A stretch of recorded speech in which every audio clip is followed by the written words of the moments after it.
Hi, Dawn Levine here, and today we're going to talk about jet lag flying to Italy. So, we just recently went to Italy and Greece for 3 weeks, and today we're going to talk about jet lag, how you might be able to minimize it, what to do about it, those sorts of things. Um, there's some really good advice that we did not take. So, I'll share that with you, and also share with you what we did. So, one of the first things that we did was to plan our flight. We planned this trip way in advance, so we had the luxury of seeing all of the flights that were available. We planned it way in advance, and we picked a flight where we live in Atlanta, and we were flying into Rome.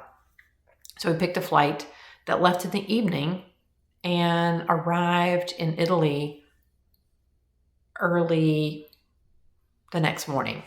So we slept on the flight. We were able to go to bed at our normal bedtime. And when we got to Italy, it only felt like we were off by a few hours. So that was super helpful. If you have an option of flying at night so that you're sleeping on the way there, that can be very, very helpful. Now, we did get really tired that afternoon because, like I said, we were off by a few hours. You just have to fight through that first day and go to bed at the right bedtime where you are to try to get your body acclimated to that difference in time. We did enough walking that we were super, super tired at bedtime. And so we all felt pretty normal the next day. I did maybe just off by just a little bit.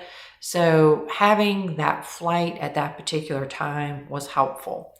Now, our next trip is coming up in 45 days, and we didn't have that luxury. We planned this one very, very short notice.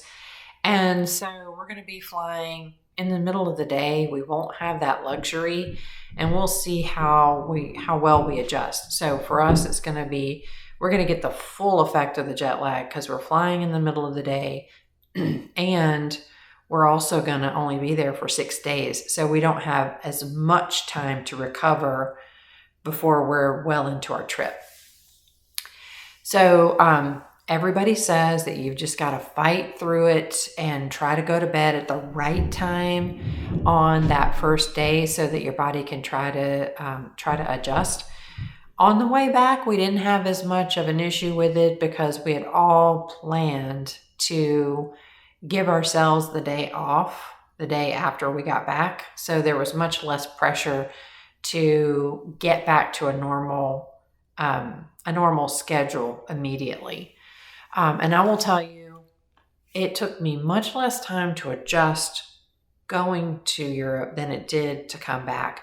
My sleep schedule it felt off by a couple of hours for a solid week after I got back. I just couldn't get my body clock reacclimated for some reason. So definitely be aware of that. And I would recommend if sleeping on the plane is going to be helpful for you because of what time you're going to be arriving, definitely take a little sleep mask with you so that you can cover your eyes and get some good sleep. However, that's only as good as, the noise level in the plane. On our trip back, there was a baby. I don't know what was wrong with this baby. Something was wrong with this baby, though. It really, literally screamed 10 and a half hours all the way back. I don't know if her ears wouldn't pop and she was in pain. There was something wrong. Felt so bad for her parents because they could not soothe her. So she screamed the entire 10 and a half hours.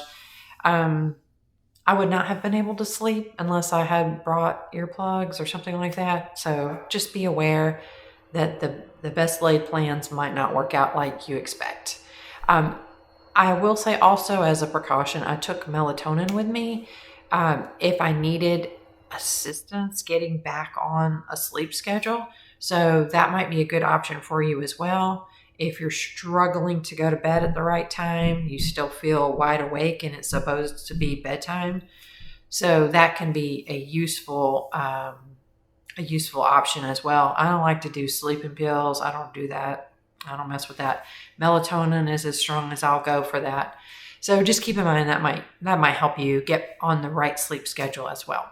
So hopefully you found this helpful, and I look forward to seeing you in future episodes. Don't forget, subscribe and like so you get a notification when we drop another video.